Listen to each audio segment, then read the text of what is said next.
Hello. Hello. I had all these extra buttons to hit because of having a guest this time. I was afraid I was going to screw it up.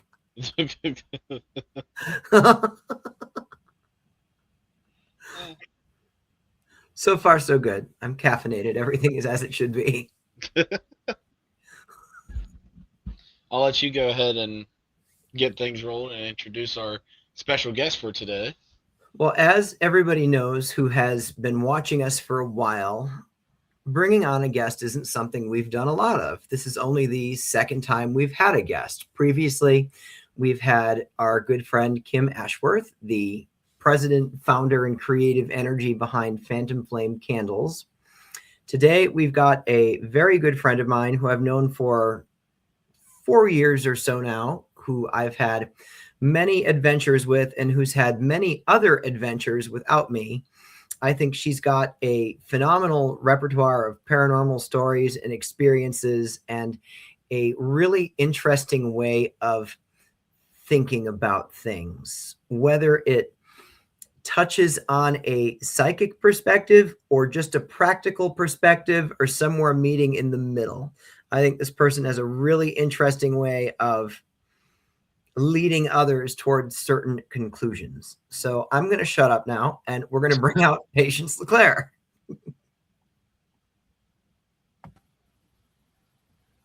Hello. Hi, guys. Hello. Do you like your intro? Yeah, it's nice. I just made it up.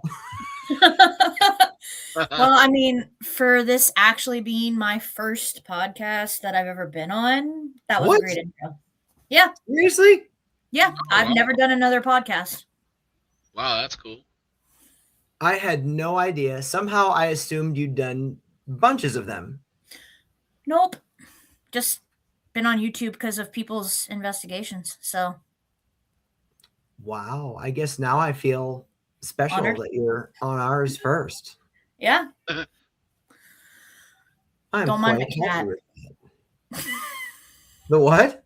Don't mind the cat. Knowing, are you at home now? Yeah. Oh, yeah. You being at home will have cats, will have ghosts, will have all kinds of things happening in the background, I'm sure. Cats, ghosts, dogs, humans. Speaking of, do you have any of your dolls near? I do. He has a fantastic collection of haunted dolls. Here's the twins. Oh. Oh. I still haven't come up with names for them yet. Yeah, I don't know them well. Mm-mm. I'll have to spend some time with them. I think I'm going to bring them on Friday to our little crew fun that we're having. All right. Good plan. Yeah. They don't go out much compared to Astrid.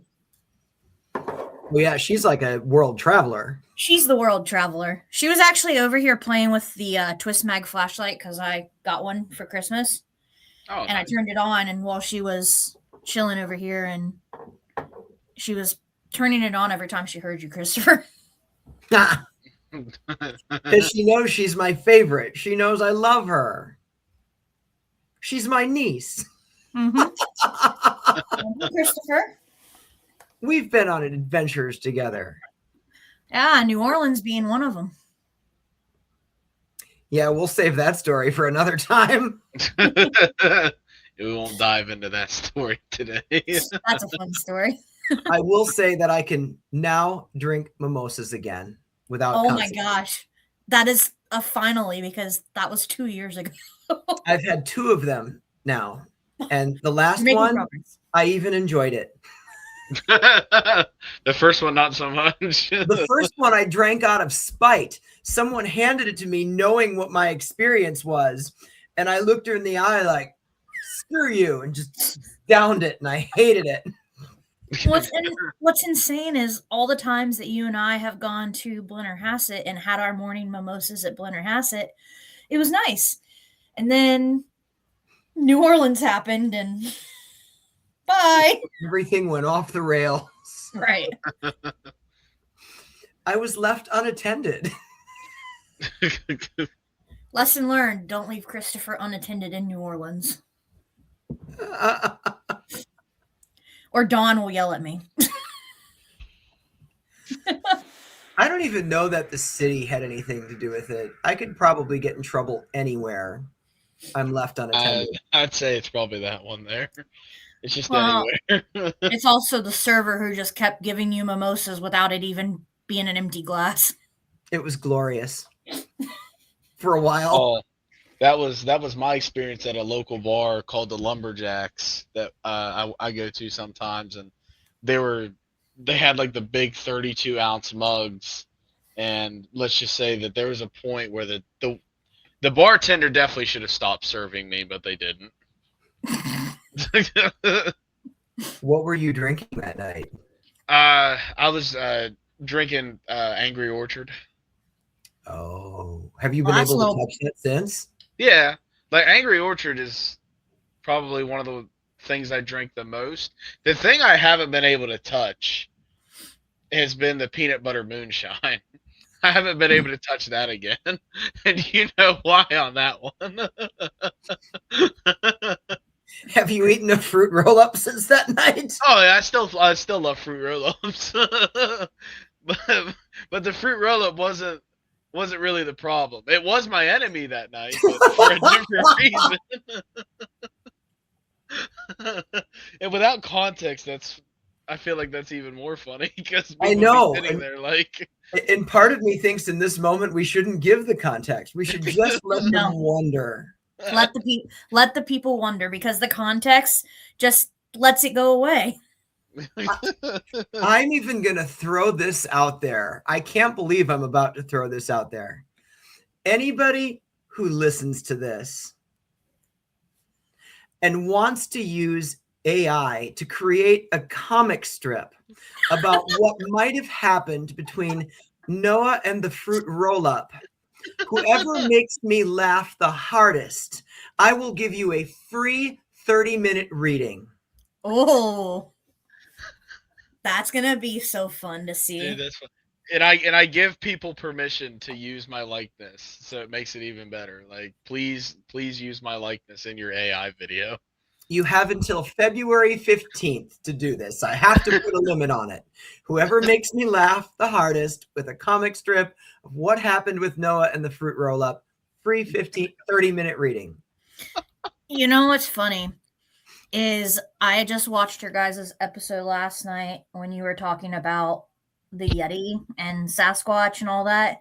If they were to just put Sasquatch as Noah with a fruit roll up, That would make me laugh really hard. I have the AI video where I found Bigfoot. I think I sent that one to you. Yes. One day it's going to happen for real. I hope so. Salt Fork, primitive area. I know. I actually want to do like a weekend camping trip to Salt Fork this year, especially since it's like pretty local to me. Yeah. Like, It's still I think local I for wanna- us too. It's not that far That's for true. us. That's true. And I'm gonna take out all the cameras and just post them, post them in spots and see if I can lure Bigfoot in. Yeah, the biggest like rumors with that at Salt Fork is that he's mostly seen in the primitive area because there's no electric, there's no other people around because everybody's in RVs. So like people see more stuff in the primitive area because it's deep in the woods. Right. Makes sense. It just sucks because there's no power. So you have to get like a battery pack generator so that you can charge stuff. I have plenty of generators. That is the thing I have is generators. Gas and electric. I was gonna say you're like the charger king. If Prospect Place said anything about it. Oh yeah. I like to come prepared. Because the first like 2 years of paranormal investigating, there was a lot of times that I had to learn the hard way and I wasn't prepared. Because like filming is what taught me how to be prepared. Because even in that 2 years before Crooked Path that I was investigating, the amount of times we'd get somewhere and I'd only be able to film for like maybe an hour or two at the most. And then the rest of the investigation wouldn't be caught on camera because I was ill prepared, and I learned from those mistakes. So now I'm at a point where I've got plenty of things to get us through an entire investigation with And I mean, little to no hiccups. and there's so many places that it's hard to tell if they have power or not. So For real. So that's where you bring like the generator type stuff. yep. So then you're like, all right, no matter what, I have a way to recharge my stuff. I find myself thinking of how this translated into past lifetimes before electricity was such a thing, when it would have just been reliant upon fire. Men make fire. I You were probably one of the first ones to figure that out in that lifetime. I was And gonna say, I probably mean, like touching it, like just all that reminds me of is a story from like I don't know if this was 3 or 4 years ago. It was a few years ago, but me and my buddy Gage, well, he was at my house because we were celebrating my birthday, so we had like a bonfire outside of my old house, and we were having a bonfire. And we had the canopy set up. It was actually my father-in-law's canopy set up, and we were making the fire much larger than it probably needed to be. pyro. I just remember we had cardboard that we were using to start the fire, and there was a piece of the cardboard that flew into the air on fire, and then it landed on the canopy and caught the canopy on fire.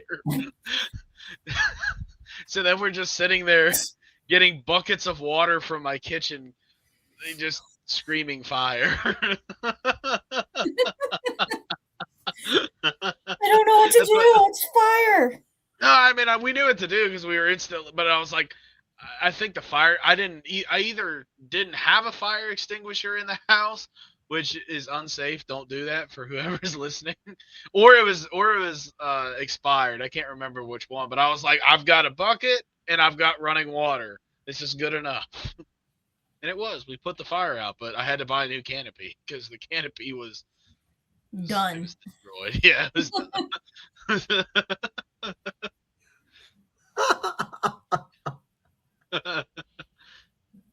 But it happens, I guess. things happen. Things start on fire. What can we say?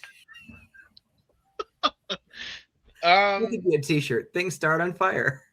Right. You can put it with your "To the Morgue" T-shirt. Yes.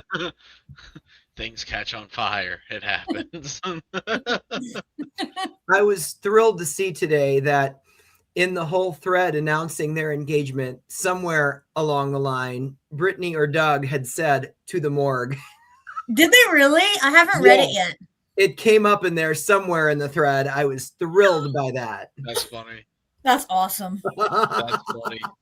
I'm very happy for them. Like their experience was insane. Like, don't get me wrong, but I'm very happy they had a really good experience, and it kind of made them bond because I feel like that's what they did was bond more based on that experience. So, congratulations, Brittany and Doug. Yeah, congratulations. I really like them a lot. You know what I think we should do for our FCI event this year? I think we should sell our "To the Morgue" T-shirts at the event. Oh, Yes. hell yeah. Yes. That's where it started. Yeah. It's Hell like yeah. the original morgue for me, where it all started. I have a "To the Morgue" T-shirt. Christopher, do you? No, I don't. I already know the answer to this question. This was more of my jab. Like, come on, you got to get one of them. Like, you have access to the website, and you still haven't gotten one. And I'm forever throwing out things like, "Oh, that should be a shirt." I'm always throwing that out there. And then like, it doesn't matter if I make it a T-shirt because you don't buy it. And you really have no excuse now because you've been home for so long, really. I have. I've been home a lot for like a month now. For you, like For you, that's weird. Yeah. I know. And now that I'm only working 3 days a week, I have gotten a lot done though. That's a good thing. I've probably answered more messages in the last month than I've answered in the last 10 years. That's actually a fact. See? Probably. Because when he was working all of the time, it was more like 5 to 7 business days on text messages. It's now gotten down to like 3 to 4. So what we're essentially figuring out is that like making Christopher the point of contact may not have been like the best business decision of our lives. Terrible idea. Like I just wonder how many people have actually tried to get in touch with us and they're buried somewhere.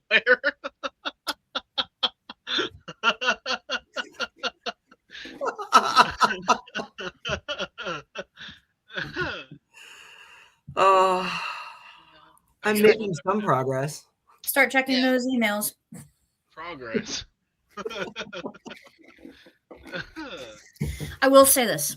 I am proud because Christopher got right back with somebody who I had him down as a reference for. So, I mean, That's good. that literally the next day he called him back. Well, that's like super important. If I tell someone they can use me as a reference, I'm not going to let them down. I would never do that. I mean, if I'm going to let them down, I'm going to tell them, no, you can't use me as a reference. That's how I'm going to do that. He actually asked me what you do for a living. What did you say? I said, well, he works as like an instructor at a country club. I was like, but he is also a psychic medium because he knows I do the paranormal stuff. I was like, so he kind of tries to keep people sometimes at bay.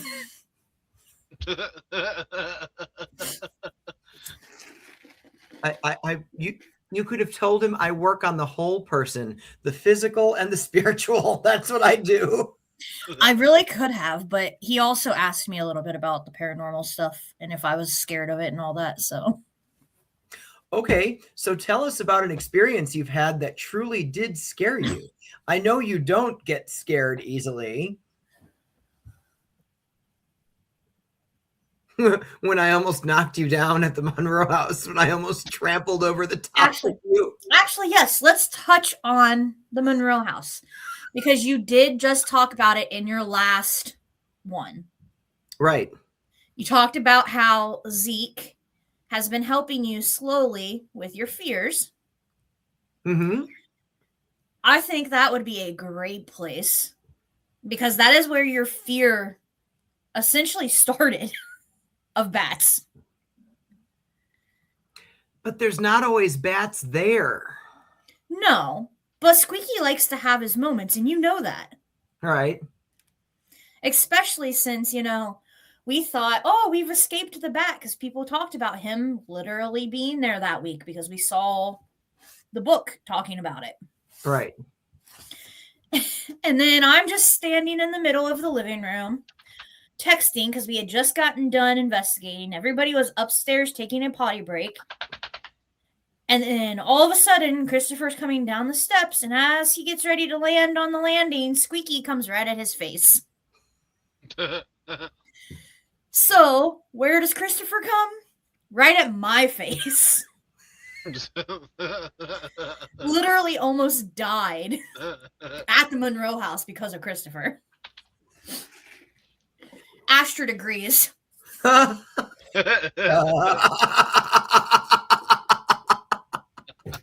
now it's off.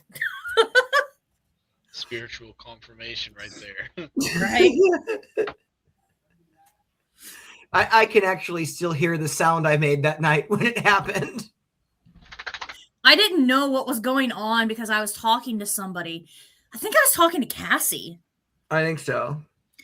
And I was in the middle of this text message and did not hear you even scream or anything. I just saw you coming at my face. Oh, I thought I screamed. I must have screamed in my head. I think you did scream, but I was just so intently in the text message that I didn't hear it until you came at my face.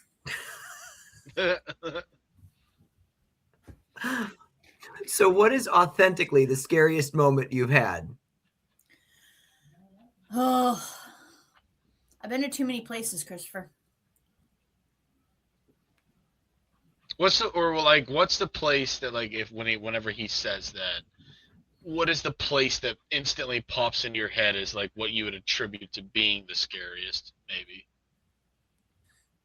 My first year at Fairfield as a guide, honestly,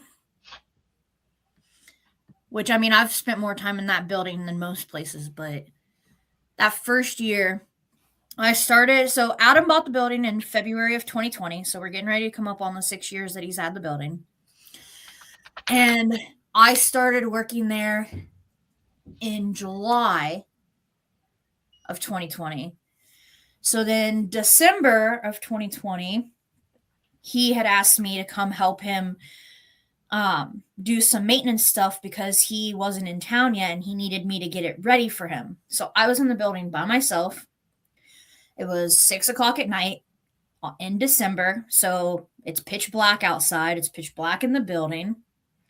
I'm upstairs in the attic area, which we all know has the dungeon, the orphanage, and Bum's Alley.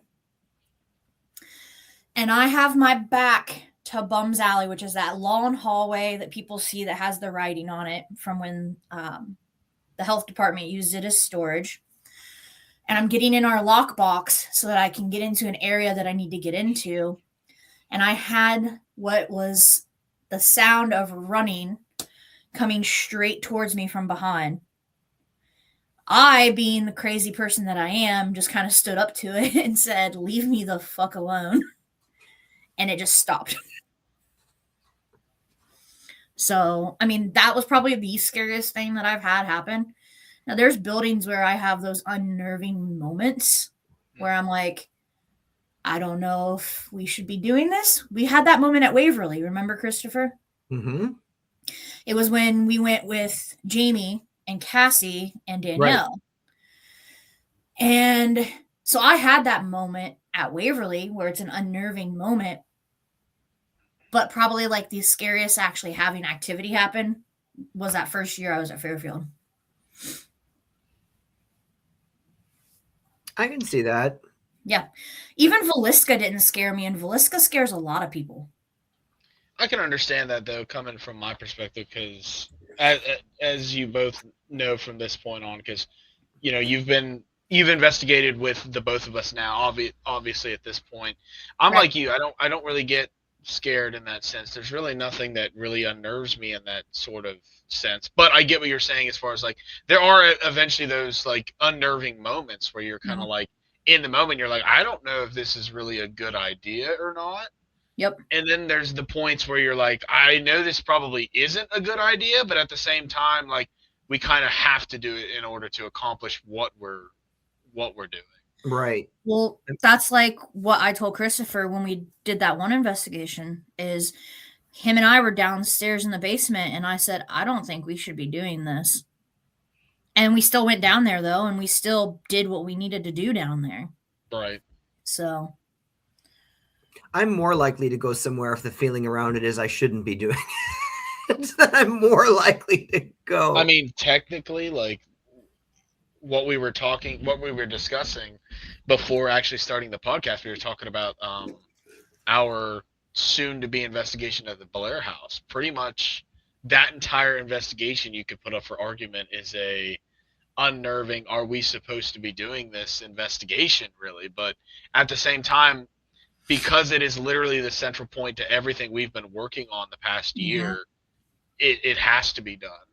Especially because, you know, what we talked about a few podcasts ago, whenever we were sort of calling out the Blair House for all the how do you say this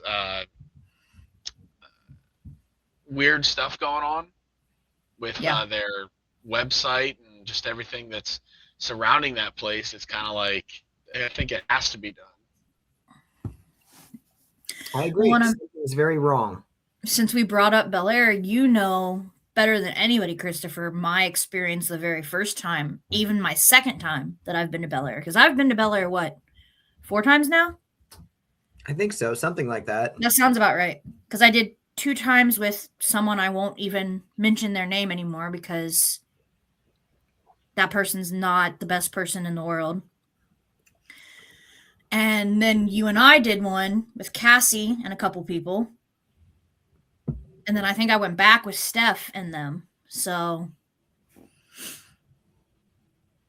Yeah, I that mean, place is something else. it's like I was telling you guys when we were backstage. It feeds off of people if they're not mentally prepared for it. Mhm. It finds the weakness and it just goes after it. Yeah. Because what was the one weakness Cassie had that weekend we went? Well, she was grieving. Exactly. And it just hit instantly. So Yeah, it's one of the only locations that the entity that's there is actually of the magnitude that has the ability to do that, sort of pick apart your brain and whatever it is that it can hurt or use against you, it's gonna do that. And I think that's also why it's so important for it to be dealt with, because it's been causing too much pain for too long. right. And I have my own story from when I was there before Crooked Path Paranormal and what I experienced. And that was really the biggest lesson for me, is like, actually, I think that's what kind of put me into the mentality of, I think we have no reason to fear, or maybe that's not the way to say it, but it's more of, in these types of locations you have to overcome that fear. Like, Right. if you stand up to that fear, it can't hurt you. Right. Oh, that was synchronized. We do that a lot more than you know. For sure. I think it's funny, like, like, on the same topic as like the synchronization, like Christopher and I sometimes have this thing, like, we'll be somewhere and we don't even say nothing. We just look at each other and we can tell exactly what we're thinking. Well, like, you guys yeah. did that when we were investigating together. Yeah, So I think it's weird. And again, we could maybe analyze this for who knows how long. I think it's interesting, the connection that we have, even though we haven't really known each other that long. That's what I think is weird, or worth picking apart. That's what I think is weird. Right. I've found more and more that whenever someone shows up in my life, that happens frequently.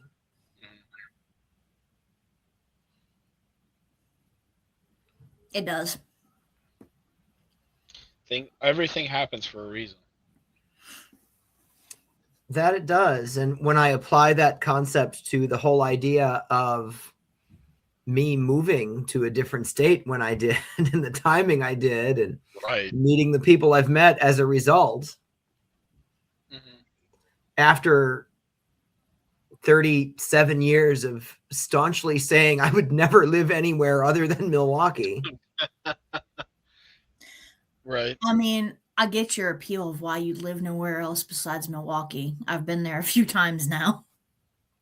It's actually a really nice city. Mm-hmm. The weather sucks ass. Minus, but the it's weather, a city. the weather sucks ass, and the crime rate is awful. But it's still a great place to live. That should be a T-shirt. That you won't buy.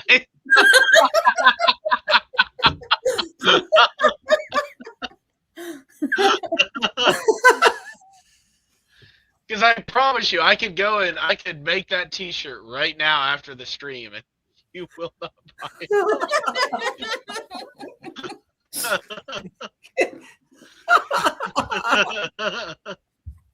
I think I need the info to get into that website again. That's what I need. Literally, that's a text. Send me a link. That's one text to ask me what the username and password is again, and I have it right here. Like, it hasn't changed, actually. It's been the same thing since we started. Probably lost it. He probably did, but still, like, it's buried in my messages. It's buried in your messages. Probably. Something that I want to throw out at Patience's way, again, to kind of like keep everything in her direction today, since she's the special guest today, and I want to make sure that we stay on track with that a little bit. Um, and this is something that Christopher and I were actually kind of conversating, not today, but a different day that is just kind of on my mind. And I know because you're kind of like me in that you use a lot of technical equipment. And so I want to hear, just kind of like what's your favorite piece of equipment? What's your favorite method? And then when it comes to using technical equipment, what is kind of like the headspace you always try to put yourself into when using technical equipment to further the investigation? Oh, well, I have so much tech that it's not funny, and Christopher can attest to this. Mhm. As somebody who's helped you carry this in and out of locations, yeah. And half the time, I don't even bring it all when we go somewhere. I walk in like a pack mule.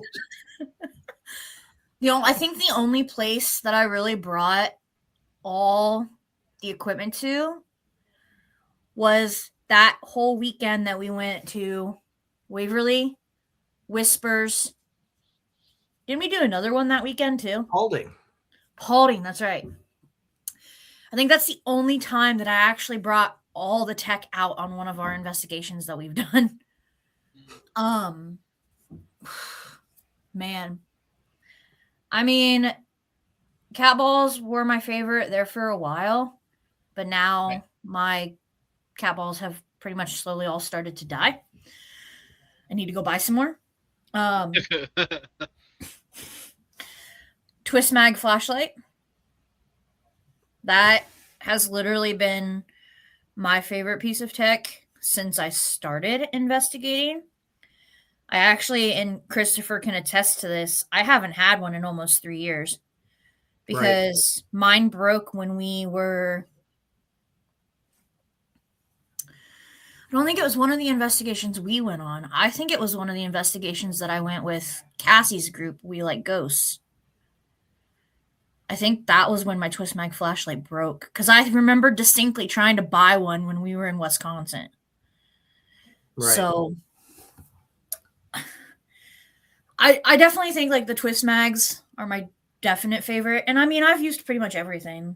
Mm-hmm. Twist Mags, cat balls, REM pods, music boxes.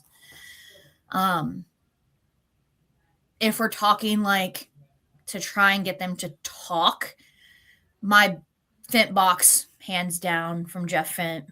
That's my favorite way besides doing an Estes method. That's my favorite too because it called me pretty. He's not lying. It really did call him pretty. I handed it to him because we were doing an event at Fairfield. And I handed it to him so he could go walk the building with it while we were getting ready for the event. And he comes back and goes, "It called me pretty when I tried to take a picture of myself." You realize that like with that context, it might have been being sarcastic. No, because when I was telling the story, it then said, "You are." Right, but like but like listen to how the story is saying, right? You're the one taking a picture of yourself, right? So it says pretty, and then it also says you are. It can still be taken as sarcastic. Either way, I am pretty, damn it. I think I think you're convincing yourself that that's what it meant. I mean, or they were trying to say you were being a little too vain in the moment. That was the same night. Thank you. That was the same night your Fent box gave me a whole sentence. I was just walking out of base camp. I came around the corner onto the second floor, and it says, "Oh, I didn't see you there." It did. Sorry, I didn't mean to startle you, Ghost. Yeah. And what's funny is Christopher, being Christopher, didn't see them either. I didn't. We did not see each other. Oh, I'm sorry. I didn't mean to startle you there. That's funny.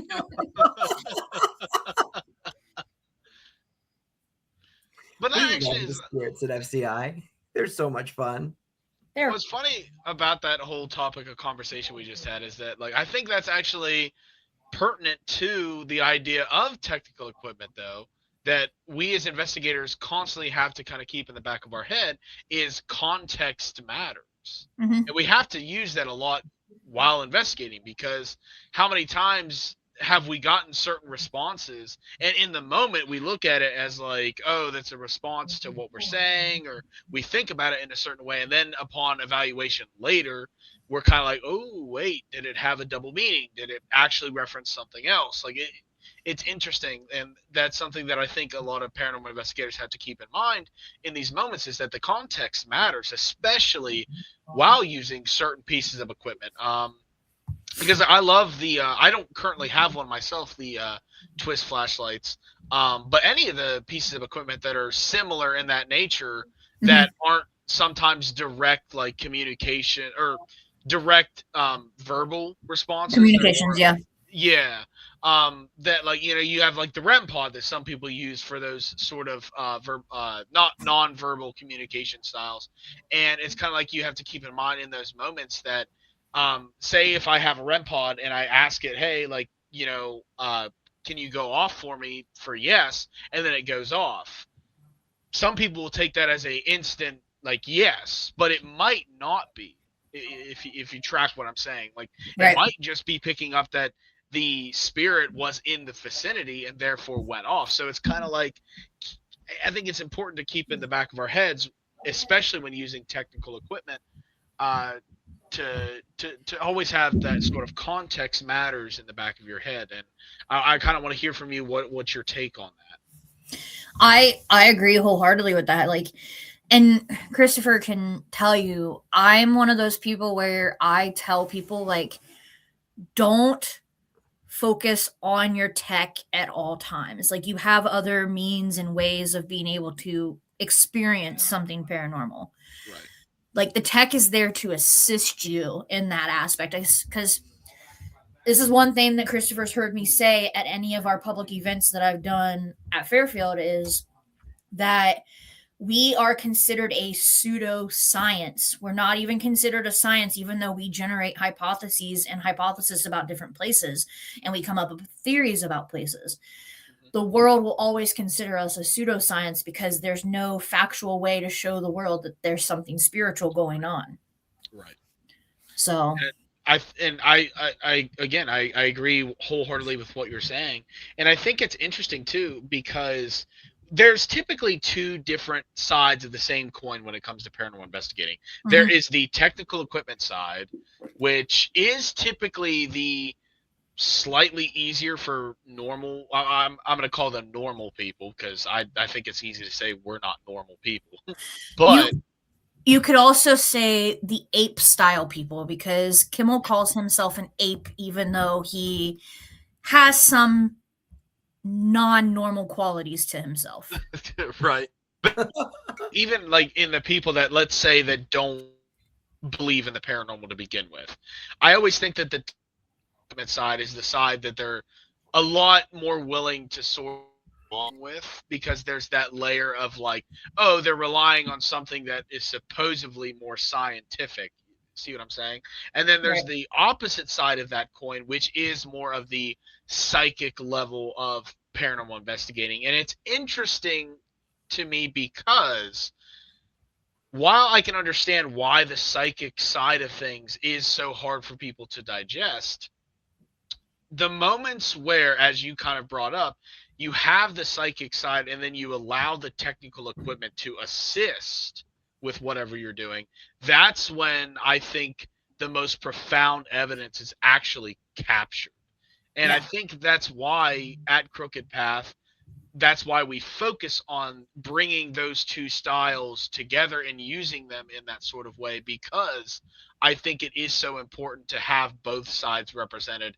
But as you already brought out, and it's such a good point, assisting one another in the process. Right. Absolutely. I still think one of my, I'm going to go ahead and put this out there, even though it's something that people haven't seen yet. I don't think it's going to give away much. It'll be fine. Yeah. when we were filming at Billy Creek, Oh, yeah. and I took the rods to the village square and said, direct us where we're supposed to go. You cannot go over my shoulder and point to the Civil War house. We're going there last. So the rods led us very nicely to the school. We sat down in the school and started to get ready to do a session. You turned on Necrometer and it said, remote farmhouse. It I was mad. I was It's so perfect, mad. though. I still can't believe it did that to you.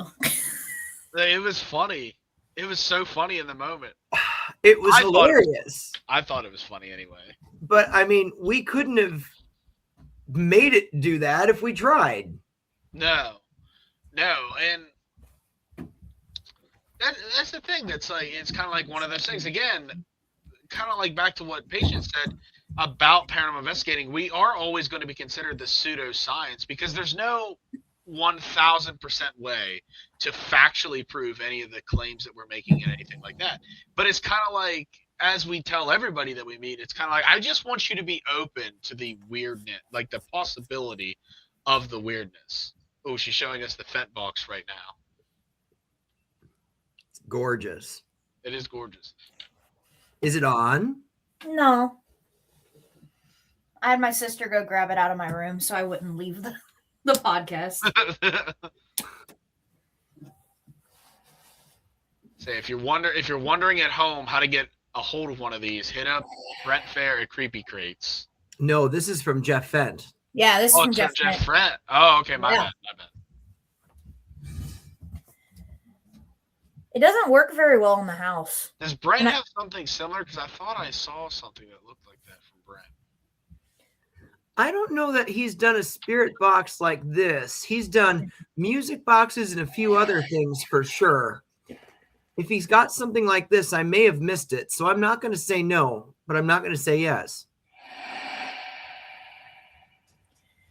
Yeah, go hit up Jeff Fent for a Fent box. And it's so weird because, like, Christopher knows he's been to my house multiple times, both physically and spiritually, because I know he's been here spiritually.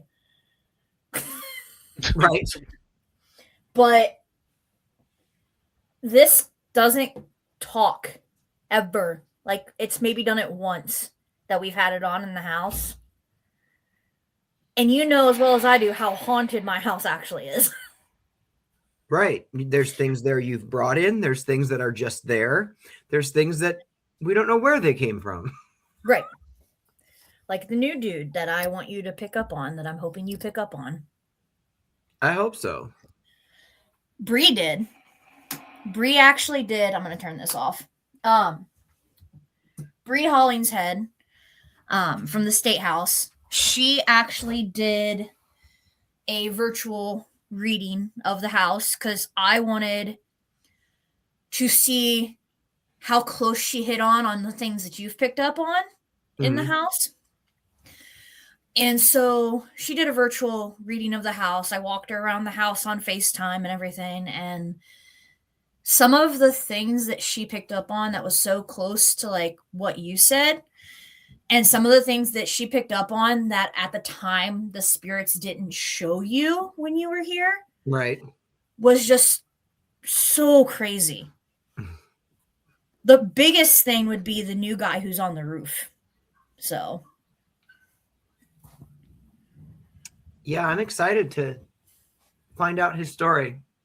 Well, and the big thing is you haven't been to the house physically since we added the new addition, and you were here when we were in the process right of doing it, but now it's done. So I am excited for this. There's a lot more construction going on. Don't worry. Brother-in-law is now redoing the hallway. Wow.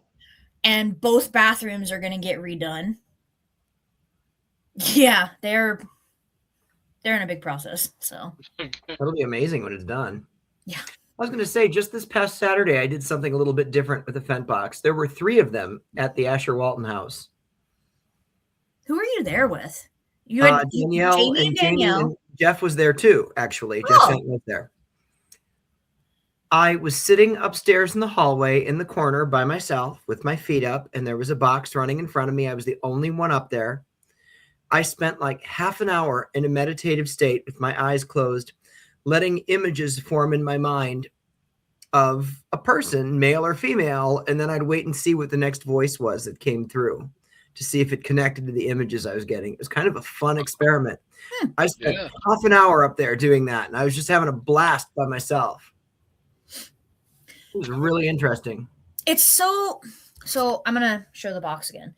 It's so interesting, like the concepts that he does, because this is an old Philco Cathedral box. Like it's an old radio box. And to see like what he did to help try and give it life back, because when I got it, it was beat. Like you can tell all the spots where it was like beat up and everything. But like he put like a primer over it and he put his own gloss and stuff over it. He then gave me my own little image, which because of the glare you guys can't see, but it's a little ghosty that turns blue when I turn it on. So it's so crazy to see the difference in boxes, because none of his boxes are the same. Right. All of his boxes are uniquely different. Like Cassie's, for instance, which I told her I was actually coming on here, and she's like, "Oh my gosh!" And I said, "Yeah," but Cassie's that I got her for her birthday. What, that was 2 years ago now, Christopher? Yeah, I think so. Hers is half the size of mine, but it's still a cathedral style box. Right. And Jeff put their team name in the little like glass part.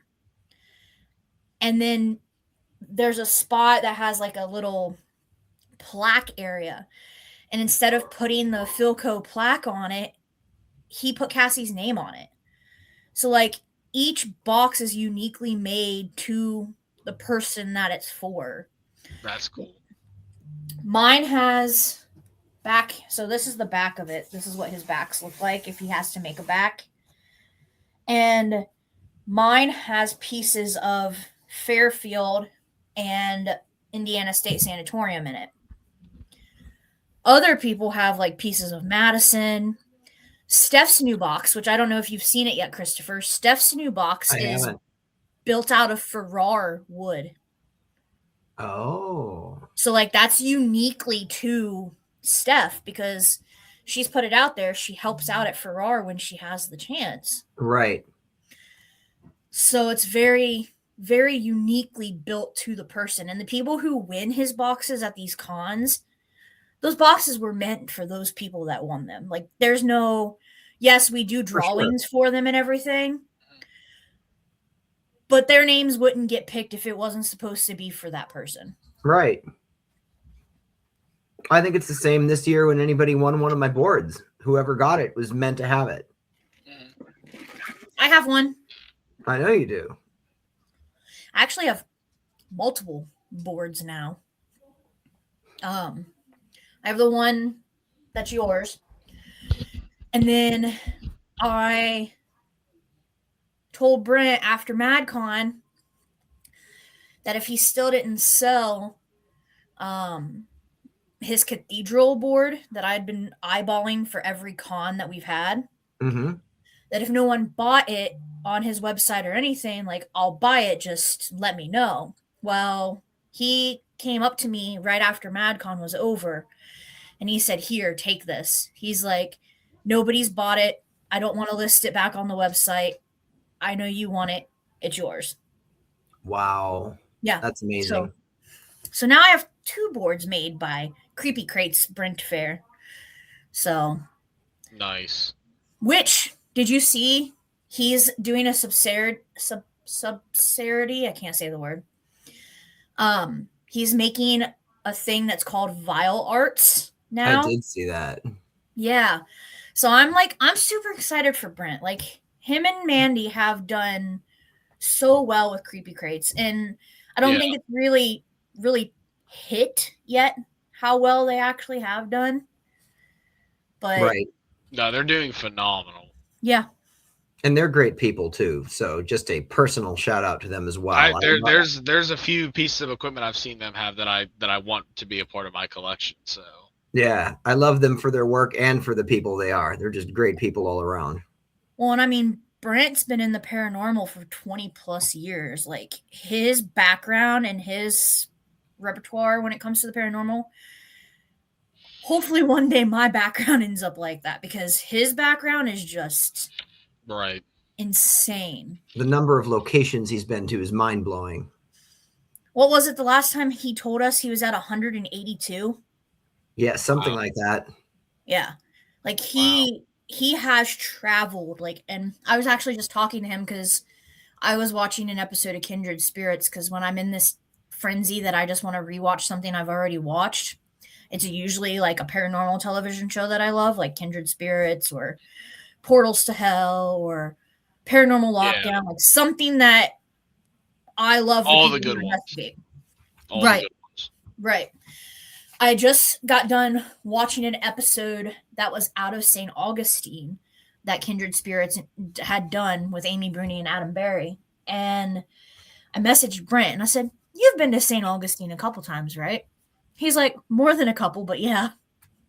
And I was like, "You been to the jail that's there yet?" He's like, "Yeah, I've actually investigated it." That jail is the biggest thing on my St. Augustine's bucket list besides the lighthouse. Oh yeah. Oh yeah, I'd love that. I Yeah. do straight Both up. those both those places in St. Augustine are the biggest things right now on my bucket list. I think the biggest thing that's on my bucket list, and it's not St. Augustine, but St. Augustine is definitely up there in like my bucket list of places I have to check out at some point. But I think my number one, or at least at the moment, is my number one is the catacombs.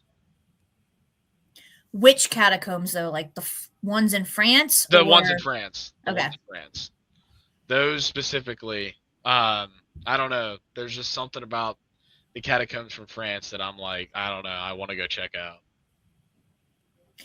It's so interesting to think though that we as people who immigrated over here to start the United States, we took those same concepts and made them our own in different areas because you can think of like the tunnels and stuff that they used during the Spanish flu. Oh, Like they yeah. took that same concept from the catacombs and just used it over here for Oh, something different. for sure. Right. For sure. Actually, speaking of Paracons, to kind of again reiterate from last week's with a little twist on it, one of the Paracons that we are most definitely going to be at, especially because it's partially your Paracon, is the Cleveland Paracon. But the reason that I reiterate it again is because it's being sponsored by Creepy Crates, Yep. and that is so awesome. I can't wait to be there. Yeah, they've been tremendous with what they've done for us so far. And didn't you just officially get announced as like a guest for it as well? Yes, Noah's going to be on our equipment panel. Yeah. Yeah. I was I'm gonna say because super I know I saw that post. Like, excited. I mean, Yeah, I get to go on stage and talk about my crazy theories and outlook on technical equipment. Actually, per request from Christopher, there's a specific story that I'm going to be telling. That's kind of a funny story about why my outlook on technical equipment is the way that it is. That actually happened to us where we were at the Crawford Paracon together. nice. I thought we weren't going to call the location out by name. I can call it. Well, it's not. Well, like technically, I'm not because I didn't. I said the Crawford Paracon, Right. Okay. but All right. I didn't call out the location. Well, especially because I'm not really call. It wasn't the location. Right. It was the thing that happened That's at the location that was like. It's not a bad thing. It goes no. back to what I was saying earlier. It was just that like there's context matters, and I think one of Mhm. the most important things when you're using technical equipment, as I'm sure you will agree, is the very first thing that you need to have in your repertoire when using technical equipment is you need to understand exactly how your technical equipment works. Because Mm-hmm. if you don't understand how it works, you're probably going to misuse it in the field.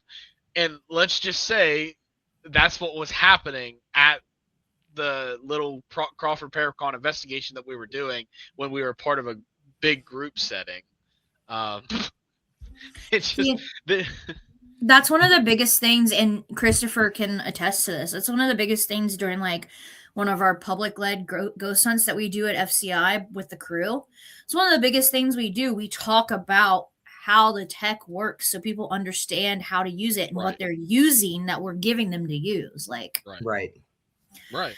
even Christopher has sat and explained a piece of tech to somebody, even though he does the dowsing rods and the divination and stuff. Like, that's his, when he's at one of our public events, that group session, that's his group session. Like, that's the Yeah, divination and using your own senses. Like, that's all on him, but he still has helped explain tech to people. Right. If somebody comes to me with a question about it, I want to know about it. Well, I just want to Right. know about things anyway. I want to know about yeah. everything. That's just how I am. And That's a fact. I think that's cool how it all sort of blends together at times.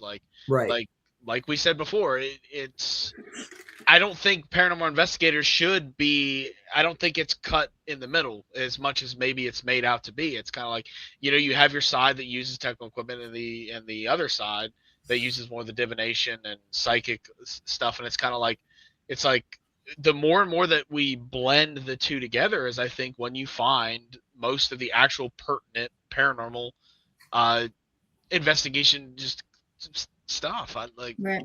you know what I'm saying? And I feel like now, especially, maybe not like 5 years ago or even 8 years ago, but now, especially with AI being such a huge thing in the world, Oh, right. people don't understand that blend anymore, and they're only seeing the side of it that TikTokers or other Yeah. YouTubers are letting them see. Like, they're not getting to see the nitty gritty. And I think after all the paranormal television shows dropped off of television, that people lost that aspect of how it works.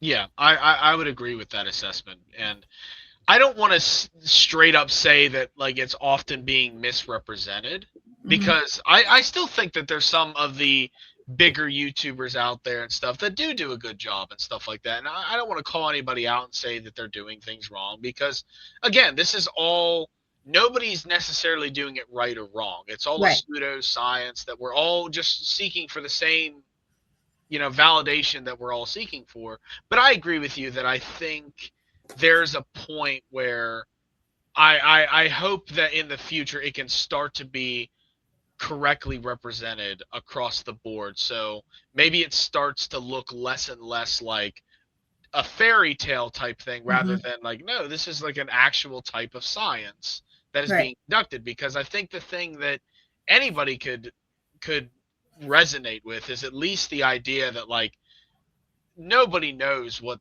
the universe is actually like. You know what I mean? Everybody has, even if they're a religious person, you can't say for 1,000% that like for sure how the universe works. So it's kind of like we're just simply saying, hey, I don't know exactly how it works. That's why I do what I do to try and figure it out. Right. Right. And one big thing is that I don't feel like, and this is one thing that I've always felt, and Christopher knows this too, is I don't feel like there's amateurs in the field or professionals in the field. We're all on the same level. Like, we all have something that happens that changes our perspective, but that doesn't necessarily make us more important than another person. Right. And a lot of people don't understand that aspect, especially with um, people who grew up, for instance, I know all three of us grew up with paranormal television. Like, we actually had paranormal television that was on a TV. Right. And meeting some of those people that were like my people I wanted to meet if I ever got a chance Yeah. to go to a paranormal convention, Yeah. are some of the like most down to earth people that you don't even realize it because they were on television. For sure. You're Like so right in that. In that, yeah. for instance, Heather Taddy, which Christopher, you know who she is. She was at MadCon a couple years ago, Right. and most people don't realize how down to earth like she really is, and what other things she does outside of the paranormal. Everybody just identifies her as part of paranormal investigation and alien hunting because she's been on television shows where she's done that. Like that chick, she is so cool, for one. For two, she does roller derby sometimes. Like she has other things outside of the field, but people only associate her with the field. Right. Oh, for sure. That's like a few of them. Yeah, because I like here in the I think it was last May. Yeah, it was last May. I went to the Penhurst Paracon, and some of the biggest names in the paranormal were there. You know, you had the entire crew from Project Fear. You had the Ghost Hunters. You had Josh Gates, Katrina Wildman. I met like every single one of them, and like literally, there wasn't a single one of them that wasn't a down to earth person. Like actually one of my favorite stories from that Paracon that kind of showed again from that perspective that they're just down to earth people just like us was actually at we had like a dinner like meet and greet. Yeah, VIP dinner. Yeah. Yeah. And so I'm actually sitting at my table, and Steve Gonzalez from Ghost Hunters was walking around, and he just came and sat at our table for like 5 minutes and was chatting away with us. And he was actually telling us his secret. He had a special little drink in his cup and stuff like that. And it was like the coolest like moment ever because like I was just sitting there, and like Steve Gonzalez was like my favorite dude from Ghost Hunters growing up. I just thought he was so hilarious growing up as a kid. And actually getting to sit there at a table and just conversate with him about some of the experiences I had, it was such a cool moment that I'll cherish for the rest of my life. And so I think I 100% agree with you, and I think that's also why I am super excited this year because I got to do the Crawford Paracon last year, which was my very first one. But all the ones that we have set to do this year, I'm so excited to do because I just want to have that sort of experience with people where I get to meet them and I get to tell them like this is the cool stuff that I get to do. And I encourage you to do it yourself. It's so cool.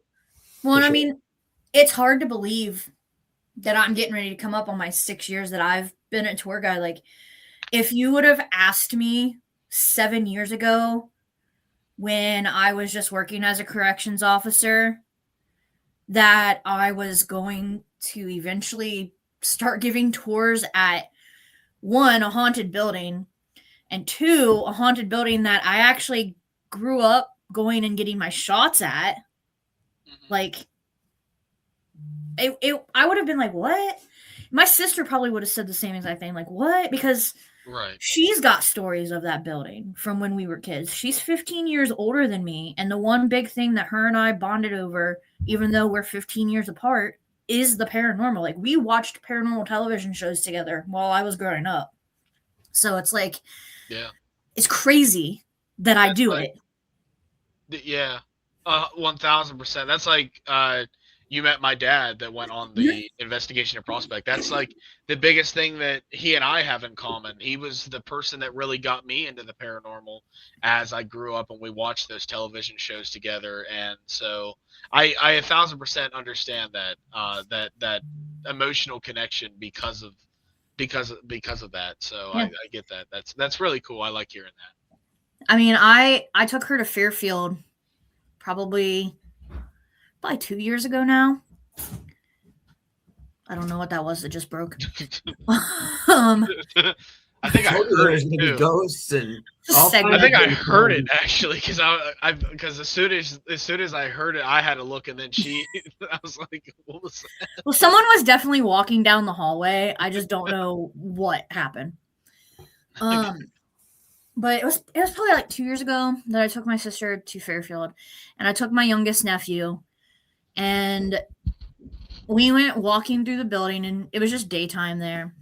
But when we got up to the attic, which everybody knows is one of the most emotional floors historically of that building, she couldn't be in that area. Like she almost broke down right in the middle of the attic. Oh wow. And I will say, like, there are moments where before I met Christopher, I thought we had some sensitivities that were higher than normal when it comes to the paranormal because we've been experiencing the paranormal in our house since I was a kid. Right. My sister's been, because I live with my sister, but she's been on this land for a very long time, in this house for a very long time. They've been adding on to it ever since I was younger.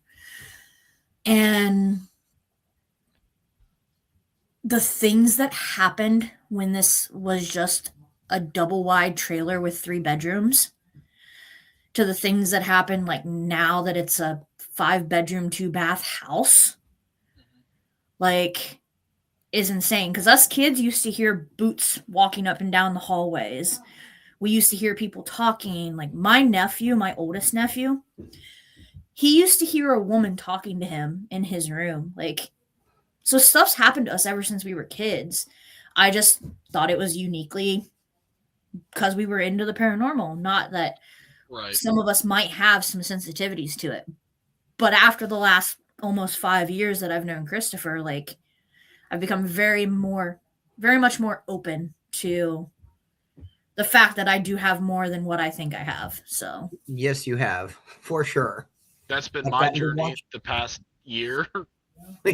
Yes, you have, very much Yeah. so. Because I mean, like, if you would have told me a year ago, like last January, where I'd be now, I wouldn't have believed you. I have had a lot of fun watching that unfold for both of you. I've Yeah. enjoyed it immensely. Well, and yours has happened quickly though, Noah. Like you, Yeah. mine's happened over a 5-year span because I try to also still stay technical, but you have just grabbed it by the horns to say and just gone with it. It's almost kind of like based off of the things that we've been shown or led to believe. It's almost like I believe it was because there were certain things that needed to happen, and me having those abilities, or at least understanding that I had those abilities, were kind of needed. Right. So I didn't really get I didn't really get an option of like the grace period of sort of like coming to term with like, hey, there's this and there's that. It's more of I got to be thrown into the middle of it and just go with it, I think. Right. But we'll see. I don't know. I enjoy watching it progress as we sort of go. But that's why too. Like I'm not anywhere near an expert when it comes to that side of things. So that's why I try to do it to the best of my ability. I listen a lot to what Christopher tells me about it, but I guess I'm still rooted in the technical equipment and just again mending the two to try and further the And investigation. I mean, you will be. You can ask Christopher. I'm still very much rooted in the technical as well. Yeah. But there are times on investigations where I know that it's appropriate that I need to be in the more psychic side of it. Right. Right. And as long as you know those moments and you learn those moments, like, Yeah. that's pretty much mending the two together. Right. I 1000% agree. Real quick, as we're kind of coming to the end of today's podcast episode, which again, I just had to again thank you so much for coming on. It's been Yeah. awesome time. I do want to. I got to go grab something real quick because it's something that I want to see if you guys and everybody watching will be interested in this because it's. I don't have an exact plan yet, but I have a possibility for something that we might have at our tables for all the Paracons that we're going to be at this year. Christopher's like, oh crap. I don't know what this is. I have one for you that's actually a gift. I just haven't seen you to give it to you yet. I'm really excited now. I can't wait to see it. Yeah, let me go grab it real quick.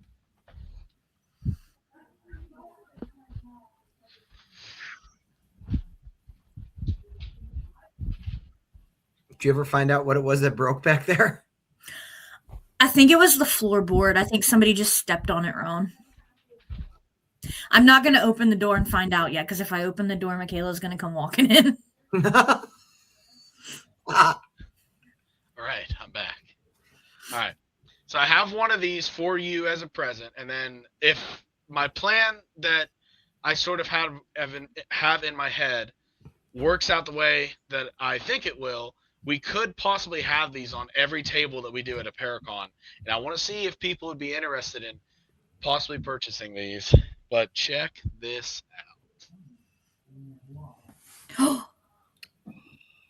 An ornament. It is an ornament. That's amazing. It is handcrafted, made of wood, so it's sturdy. Christopher's like, yes. That is amazing. I love it. So my parents got me this.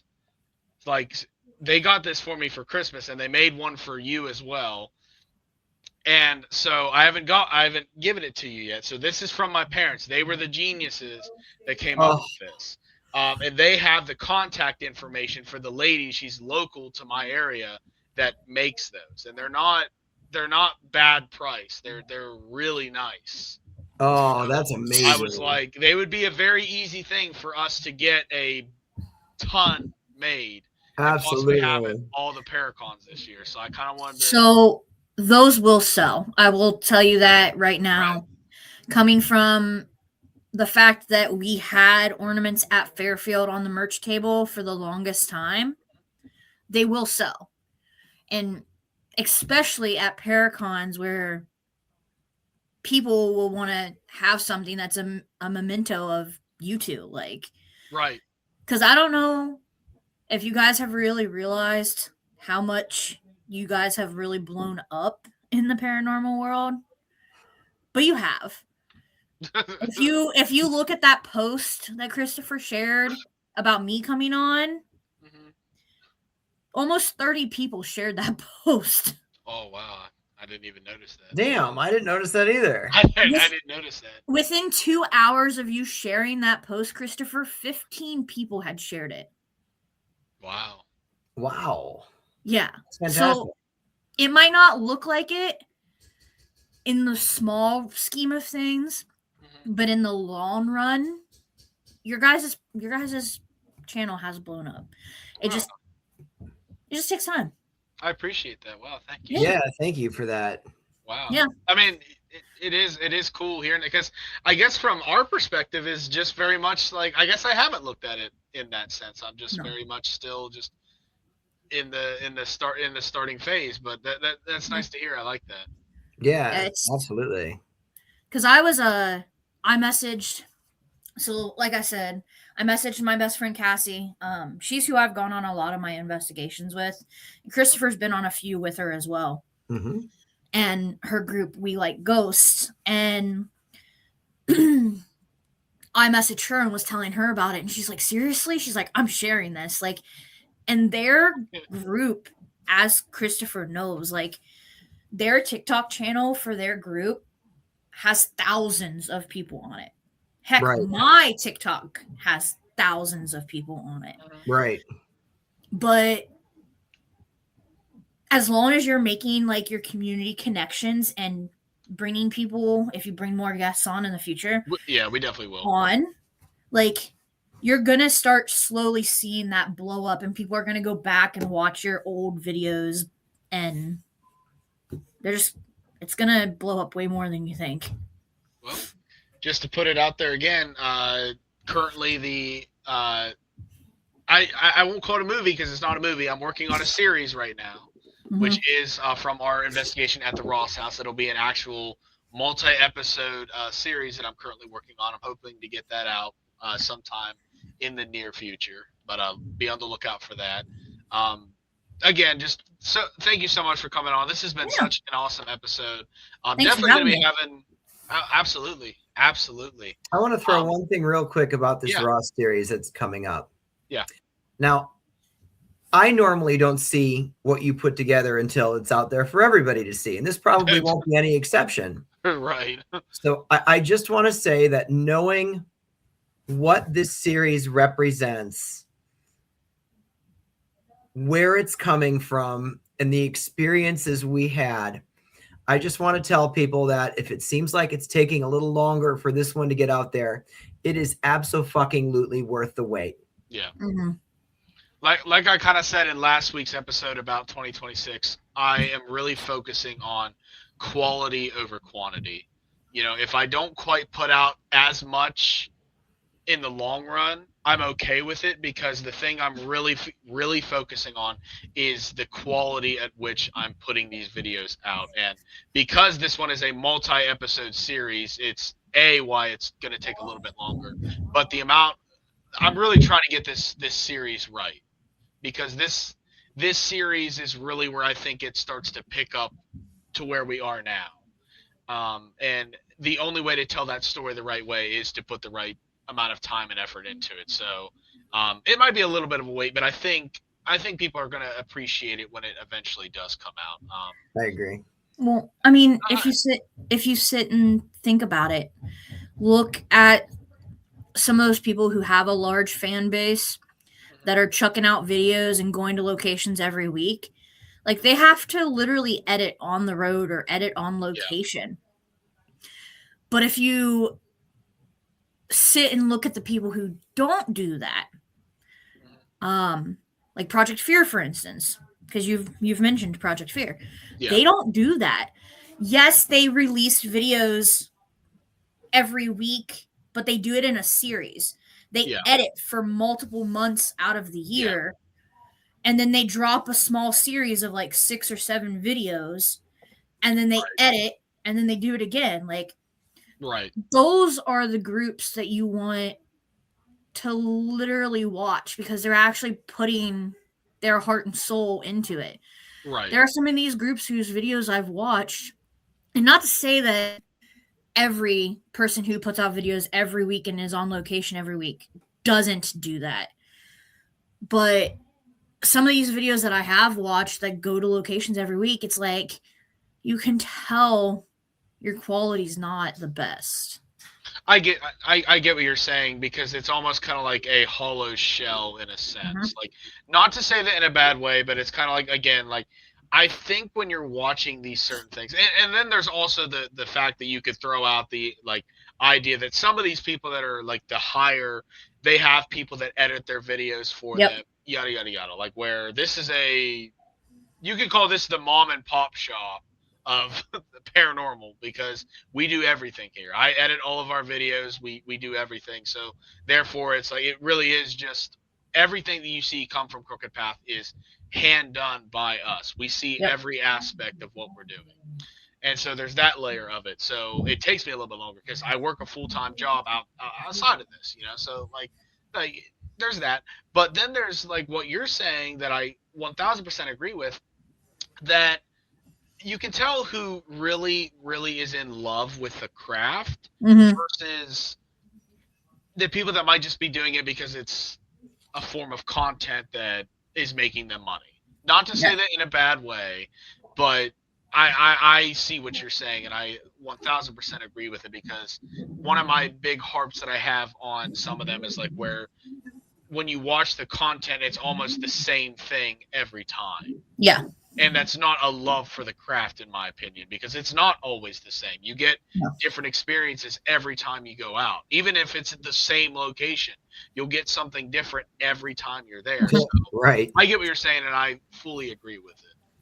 And that's one thing like with the newer generation that's coming in because yes, I'm almost 35 and Christopher feels ancient even though he's only like 8 years older than me.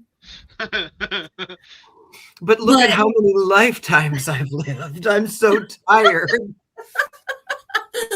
I think we all have lived so many lifetimes that we're tired, Christopher. But when we're telling the younger generation stuff, especially like at the infirmary when they start to come in, a lot of the younger generation are people who are watching YouTube channels that are watching these content creators that the videos literally feel like the same thing every single time.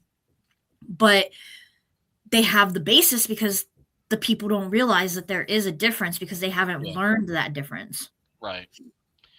I think that's the thing that I like the most, at least about because I know you watch our videos that we put out there. I think that is the one thing I am proud of to say is that there's not a singular series or video that's like Mhm. necessarily the same. They all got their own little different thing. Now, obviously, there's the ones that are a series, so therefore that series obviously is going to be a thing. But if you go from the Ohio State Reformatory series to the Madison series, and then the Stark video, and then the Fairfield episode, they're all different. Right. And I am proud of that, at least. I think I'm actually all caught up now on the actual like videos. Oh, Not caught up on the podcast though. I need to. well, catch up on the those podcast. take a while. Those are like once a week, so Yeah. that's a lot of videos there. Yeah, this is number 26. Woo! I know. You know how weird it would have been if this would have been 27 and the conversation you and I had the other day? Yeah, that would have been weird.